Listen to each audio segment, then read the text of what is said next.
dan kita juga sudah melihat bukti percakapan sejauh nanti pakai tripod saksi ya, saksi yang tadi menjadi taman wanitanya dengan pelaku. Nah, tadi kita lihat tadi motifnya tadi, pelaku ingin menikahi pacarnya. Nah, makanya dia punya niat berencana untuk menghabisi nyawa istrinya. Karena ketika dia hanya cerai, tentunya hak asuh akan jatuh kepada istrinya. Dia pengen menikahi pacarnya, namun juga tetap pengen menguasai anak-anaknya. Untuk pacarnya sudah kita minta keterangan dan kita sudah juga lapor penyelidikan sejauh mana keterlibatan dari pacarnya dalam hal kasus ini. Cukup? Baik, cukup ya.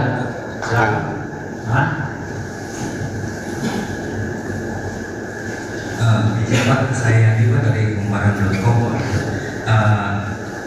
Izin bertanya terkait soal pemicu si pelaku akhirnya membunuh istrinya itu kan seperti disampaikan ada dugaan perselingkuhan. Tapi maksudnya sempat terlibat cekcok dulu kah atau memang kenapa akhirnya dia sampai membunuh itu karena dia ketahuan kan mungkin dari pesan WhatsApp kan atau apa gitu kan, sehingga dia akhirnya melakukan pembunuhan atau memang seperti apa kejadiannya mungkin.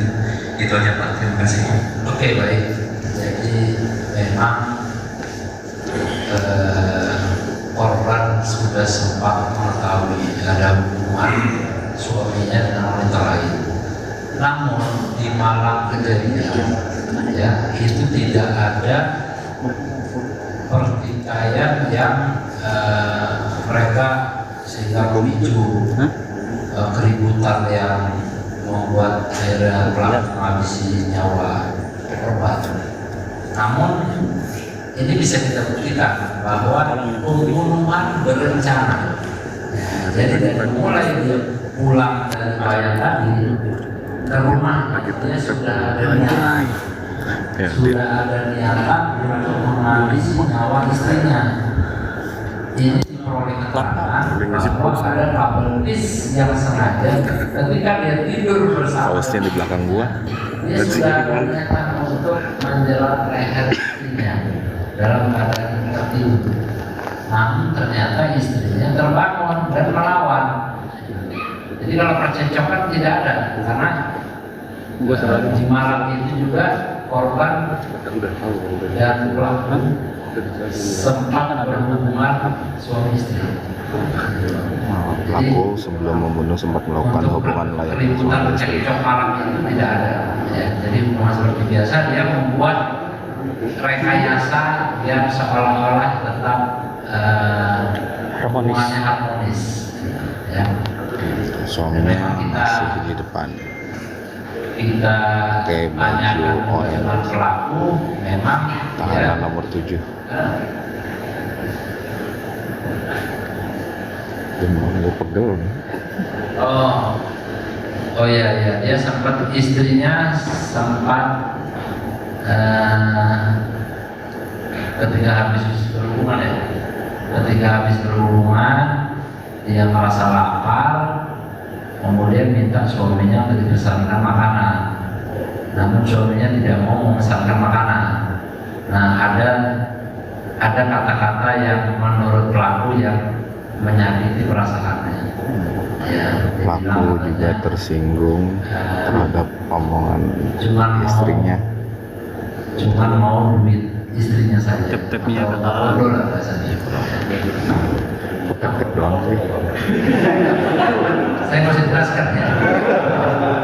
Tadi udah jelasin. Cukup. Nah, itu kata-kata yang Cukup deh. Pegel buat deh. dari awal rangkaiannya. Ada yang mau nitip pertanyaan nggak? Pulang ke rumah. Ada yang mau nitip pertanyaan nggak? Kalau ada yang nitip tapi sampai. Baik. Cukup. Terakhir ya. Iya. Terakhir ya. Ini.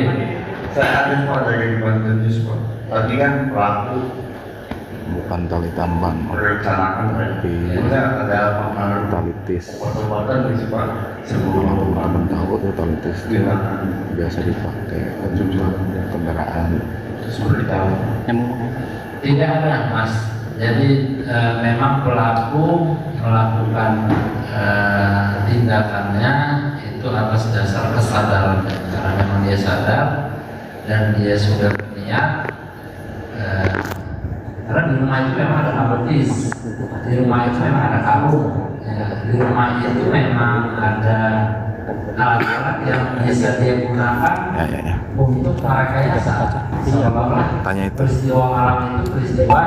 Satu lagi kemudian dengan kekuasaan. pertanyaan. Itu sudah dia Ini kan berencana. baik, cukup ya. Pak, satu lagi Pak. Satu lagi, apa lagi? Tambahan, ini saya panjang dari bpn.com. Pak, tadi kan dijelaskan bahwasanya ini ada orang ketiga dari rumah tangganya. Nah, tadi juga sudah diperiksa oleh pihak polisian untuk pacarnya.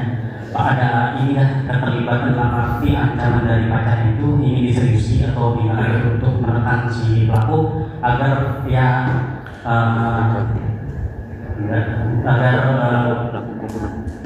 pelaku membunuh Istrinya. gitu. Terus kemudian karena rekayasanya terbilang sangat Rapi. ya, Pak. Ada keterlibatan pihak lainnya sih Pak, kayak misalkan ada barang-barang atau data pribadi kan yang tercecer di sepanjang jalan masuk ke perumahan korban dan pelaku. Ada keterlibatan pihak lain atau dan lain sebagainya gitu. Oke, terima kasih. Baik, itu sudah kita lakukan pendalaman. Ya. Memang dari pihak pacar pelaku ini memang ada niatan untuk minta dinikahi, karena selama ini hanya hubungan pacaran, tapi sudah selayaknya hubungan suami istri. Ada niatan dari saksi, ya, saksi R namanya, saya sebutkan saksi R, itu ingin dinikahi oleh pelaku. Atas dasar inilah makanya pelaku juga merasa karena dia sudah tidak ada kecocokan lagi dengan istrinya, makanya timbul dari niat dari dia, memang niat dia untuk menikahi pacarnya. Terus kemudian kaitan dengan pihak-pihak atau orang-orang lain yang turut serta dalam membantu ini, dalam kasus ini sudah kita cek, tidak ada orang lain yang membantu merekayasa terjadinya pembunuhan berencana atau rekayasa Pelaku tunggal. kejadian seolah-olah terjadinya kejadian pencurian dengan kekerasan. Tidak ada, ini semuanya dilakukan oleh pelaku. cukup kan Cukup ya? Cukup. Tinggal prakteknya Pak. Praktek masuk karung Pak. Karung, ya nanti kita nih, saya kasih